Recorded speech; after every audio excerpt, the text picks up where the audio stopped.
Alright, so I noticed as I was preparing the presentation how little time 20 minutes is to talk about a 40-page paper, so I'm just going to speed through it, keep your questions till the end. So the title of my capstone is Career Development as Part of Identity Construction. A little bit about myself before we start so that it gives you an idea of where I'm coming from. I am in the MITL program, Science and Technology concentration. I, straight out of high school, went into health sciences at Bani. Then I did my undergraduate in biology. And then after my biology degree, I was kind of lost. I had no idea what I wanted to do because I really didn't want to work in the biology field. So I applied to 2 different programs. So I went into biochemistry and nuclear medicine at Université de Montréal.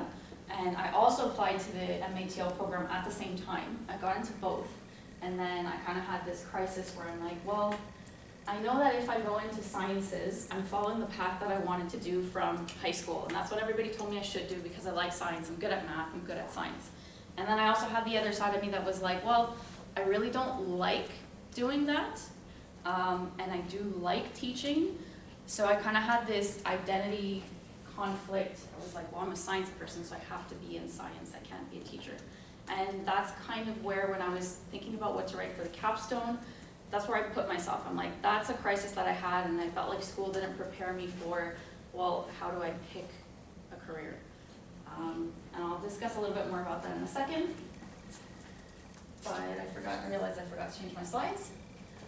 So if you're talking to someone that you've never met before, can you just come up in your head with a few questions that you would ask them if you would like to get to know them? But just shout them out because we have 20 minutes. What do you do? What do you do? Right? Usually when I meet someone, I'm like, hey, what's your name? Nice to meet you. What do you do for a living? Okay? And I think it's pretty obvious how our jobs can become part of our identity.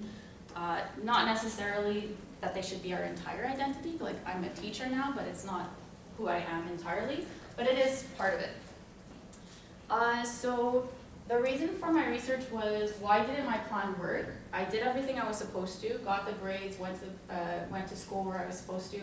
And then if it didn't work because of me, well, then that's one thing. But if it didn't work because of the support that I got, I wanted to know where that problem was. So for my paper, I used the term identity as the characteristics that's determining who or what a person or thing is. And then for me then, identity formation means developing those characteristics. So developing what it means to be who you are. And then career development and planning, I kind of use them interchangeably because in the literature they do use them interchangeably. So that would be developing the skills and techniques that you need to make career decisions. So I would like to make a distinction between career planning in the sense of, okay, I'm in high school, I want to be an engineer, so I need to take math 436 and then math 5 blah blah blah as career planning, and make a distinction between what the literature says career planning is, and it is being able to make career decisions at any point in your life. So like myself, I was in the door working in science, and I had to assess my situation, assess everything going on around me, and say, you know what? I need to make a career change. And there are certain skills that you need to be able to do that. And we'll talk a little bit about them in a second. So I had lots of questions around this, but since we had to narrow it down to one, I kind of had 2, but I wanted to know if there's evidence of Quebec high schools implementing career development programs like the QEP lays it out. Because the way the QEP does it is a little bit different than our traditional idea of career planning. Because when I think of that, I'm like, oh, go to the guidance counselor, see what classes you need. That's it, that's all. And then how is career development related to identity construction? So first off, I took a look at what the QEP and the ministry believes succeeding in school means. So they say that succeeding in school is being able to share and give back to the community. So once you leave school, you should be able to take what they've given you and put it back into the place that you live. If you read the whole document, I basically think you can sum up the QEP as socializing and educating students to be able to integrate into society. So if this is our goal for education, and there is a specific section of the QEP in the broad areas of learning for career and personal development, what does that mean now for what it means to plan for a career? So in that broad area of learning section, I just pulled this quote. So if students are developing personally and in their careers, then they should be able to carry out and make plans designed to develop their potential and help them integrate into adult society. So the QEP equates entering the workforce as integrating into society. And then this was an interesting point for me, so I went a little bit further and I tried to do some research on what integration into a society means. And I found a lot of papers on immigrants integrating. And all of them mentioned that if immigrants speak the language, if they adopt the culture of where they're living, and also if they are employed in their communities, they have an easier time of integrating. So then I thought about students in a sense as immigrants into adult society, right? So here they are leaving their community of children where they are taught like children and treated like children, and all of a sudden they have to jump into our world. So they are immigrants, and in that sense, their jobs are their stepping stone into our world. Another thing that they mention is that in order to develop this career maturity, which is what the literature calls it, so being able to make those career decisions, you have to develop a self-awareness. You have to be aware of the community needs as well, because the goal is not only to get yourself a job and you be happy, but to give back to where you're from. And with all that put together, you will integrate into society effectively. Then after I figured out what the QEP said, I was interested in seeing, well, what do like developmental psychologists and people who are actually supposed to help students do this think about it. So I got a lot of papers from guidance counselor training, and to sum it all up, this paper pretty much covered all of the different perspectives that I saw. But Tuckman says that career development is a process by which individuals are enabled to develop and become aware of concepts of himself, concepts about their environment, including occupations, and making the career choices. So once again, in line with the QEP, career development involves the skills necessary to make decisions about your career choices. So should I try and move up in the company here? Is it better if I would go somewhere else so that I could have, different opportunities? Do I need to try and change my job entirely because I'm not getting what I need from this job? Which a lot of people are afraid of. They've worked places, for like 13 years, and it's like, well, do I really want to go back to school? Do I really want to learn something different? But part of those career decisions is reflecting on what your needs and your skills are, and then making those decisions based on that. So 3 things that the literature also highlighted. Career development should promote healthy construction of self-identity. It should have exposure to work environments, and people who are developing in their career should have interactions with individuals in the labor market, which, I don't know about you, but I never ever had access to anyone who was working in the scientific field, unless I went out and volunteered for it and whatever, but I never saw that in school. So what I did, after all this, background information to see if I kind of had something that I could write a 40-page paper on, I went to school, all the school websites within a certain geographic area. So I went to Radio Canada, and they did a report on like socioeconomic standings, and because depending on your socioeconomic standing, you might have a limited view of what you think you can do as a career. So some areas might have more schools that are geared towards vocational training and programs because they won't necessarily follow an academic path. I wanted to kind of remove that as an influencing factor, so I stuck within one socioeconomic group, and then I picked 30 schools from that group. I went to all the websites.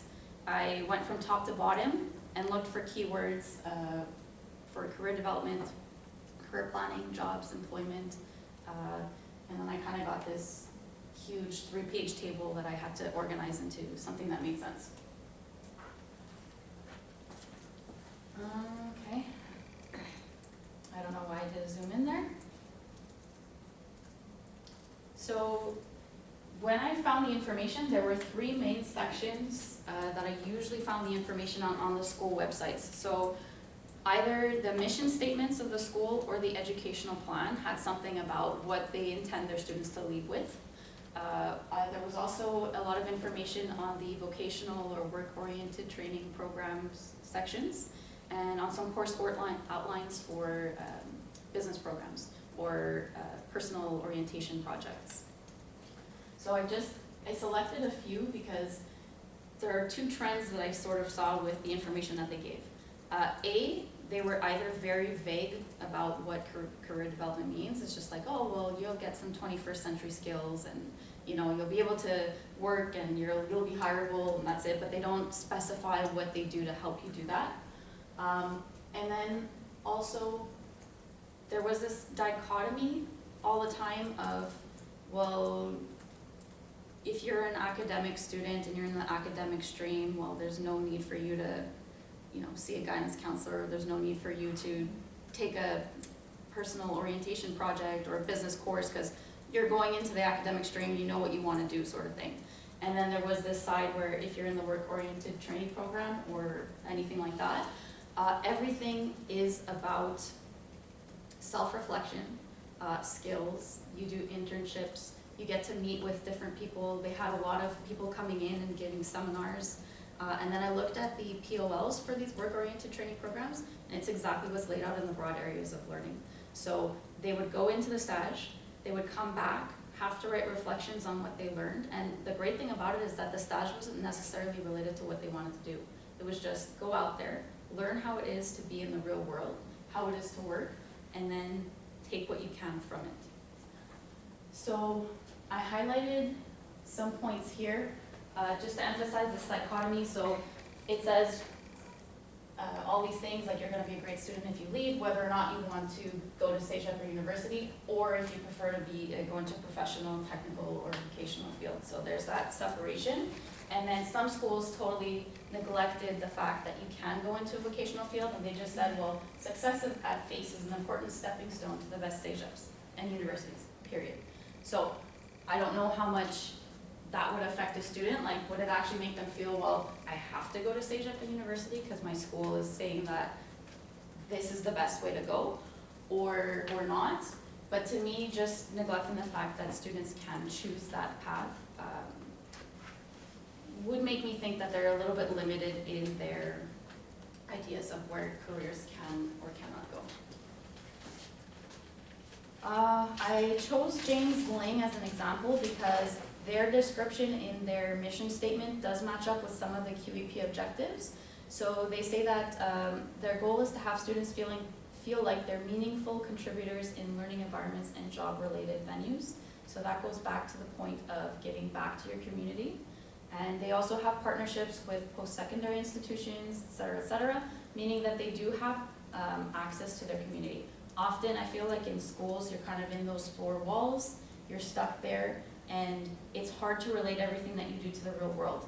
I'm going to, again, I made a few leaps because there's only so far I could have gone from their websites, but I'm going to assume that with these partnerships, the students can interact more with the people around them, and then that would lead to them making better career decisions. I don't remember why I put that one there. Another school that was worth mention was Sophie Barra, because they have a program called Classe à Faire. So they pair up with a nonprofit organization who organizes internships during the summer. It's a Sec 3 and Sec 4 program. So in Sec 3, they learn how to, how they should act in the workforce. Then over the summer, they go to their internship. And then in Sec 4, they come back and they kind of parse out their internships, talk about it, and there's a sort of little project that they do afterwards. And when I went to their website, it was really cool because all of their objectives match everything in the QEP. And what's great about this is a lot of times when there are business programs or there's personal orientation programs, those courses conflict. So I looked at their schedules. They conflict with like physics and chemistry. So for example, if I wanted to do some career development, but I know that I wanted to study biology. Well, I needed to take physics and chemistry, which means that I automatically cannot take a personal orientation program. And I don't know if they do that on purpose or if it's just the timing, but at most schools, you have to pick one or the other. So again, they assume that if you're in an academic stream, you know exactly what you want to do. So this was cool because this one does not conflict with any of those prerequisites. And I went to the testimonies, the students really liked it. And again, they don't necessarily go into the fields that they're planning to work in, but they had a lot of good things to say about it. I would recommend you go take a look, it's pretty cool. Okay. So, I think I pretty much summed it up, but there's that, thank you. There was that dichotomy that I found where it is assumed that academic students do not need that support, and the only place that they can find it is from guidance counselors, because on the websites that have work-oriented training programs, the only place where other students can get that support is from a guidance counselor, so they would have to go out of their way to see them, and I don't know what the guidance counselors would or wouldn't do. So how do I tie this to identity construction? Teenagers are at a point in their lives where they're determining who they are. And like we said before, when you ask someone, you know, you're trying to get to know them, you ask them what they do. Because like it or not, we spend most of our lives at work, and it does have an impact on the people that we are. Now, I know that there's like this kind of slippery slope of, well, if we're training students to be able to integrate into the workforce, are we just looking for laborers? Are we just looking to fill those markets that are, you know, that need jobs? There's a really good book by Noonan and Corral called The Tyranny of Work, and they discuss how schooling leads to complacent and alienated workers, because if you're teaching people how to work and how to follow the rules and not to be critical thinkers, well then you're going into the job because you need to fill that market, and you just follow the rule, you just do what you're told, sort of thing.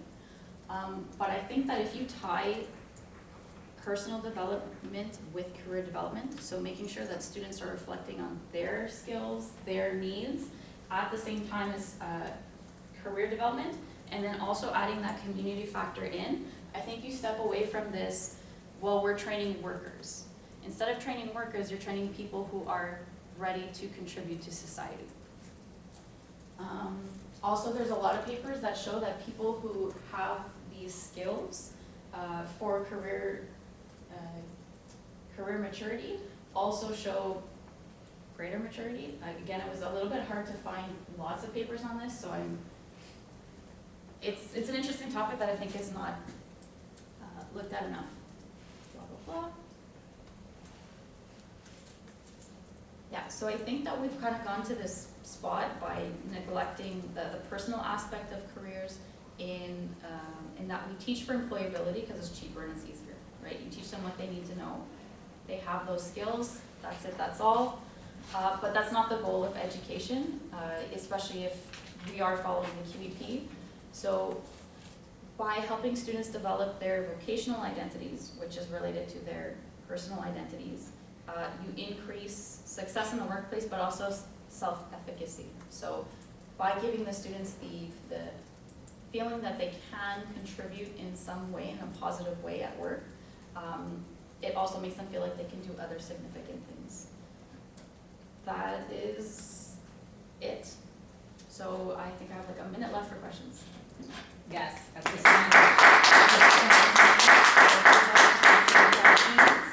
this would be the time. I'm sorry, I sped through that.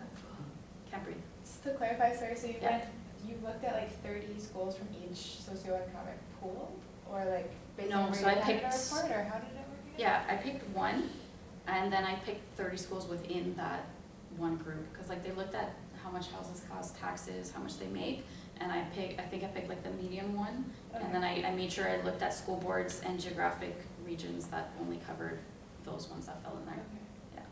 Yep. If you don't mind me asking, like, you interviewed students also? No, I did not interview students. I just went on the websites. If I were to go further, I think I'd go to the schools and ask them to show me, like, you know, what they have, maybe sit in classes, and I didn't interview students. No. Okay. Yep.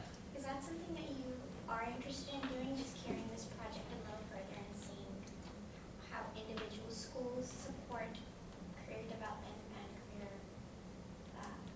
planning. I think so, because for me, the next step was, okay, well, I'm a science teacher, so how do I put that into my class?